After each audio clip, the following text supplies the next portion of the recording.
m'appelle Arthur Osenfant, je suis ingénieur de l'école polytechnique. J'ai commencé ma carrière dans l'énergie chez Total, par l'oil and gas dans un premier temps, et ensuite à la gestion d'assets renouvelables avant d'arriver chez Verso, où je suis maintenant en charge des partenariats et du développement des écosystèmes hydrogène.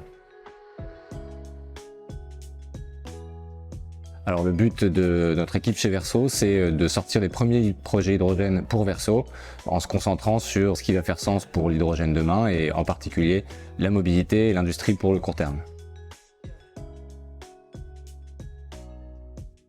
Alors les étapes clés ne sont pas réellement séquencées chez nous, et c'est probablement la particularité des projets d'hydrogène.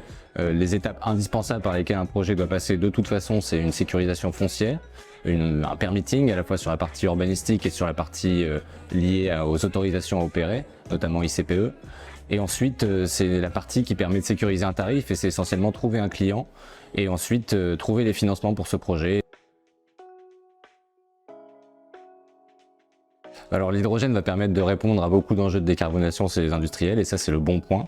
Malgré tout, dans le court terme, aujourd'hui on voit qu'avec les prix du gaz et les prix du CO2, on a besoin que les industriels soient capables de se projeter sur des prix qui vont être plus attractifs pour mettre en œuvre ces solutions de décarbonation.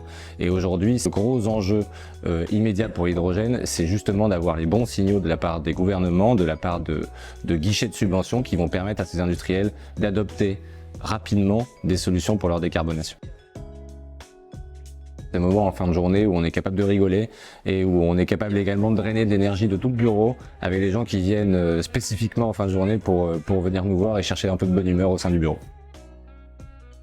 La flexibilité, c'est un des mots d'ordre de la société, de pouvoir effectivement être flexible et justement fournir cette flexibilité au réseau électrique. Et la seconde flexibilité dont on fait preuve, c'est pouvoir repivoter en temps voulu sur les nouvelles dynamiques qu'on peut observer justement sur les marchés d'hydrogène ou sur les marchés d'électricité.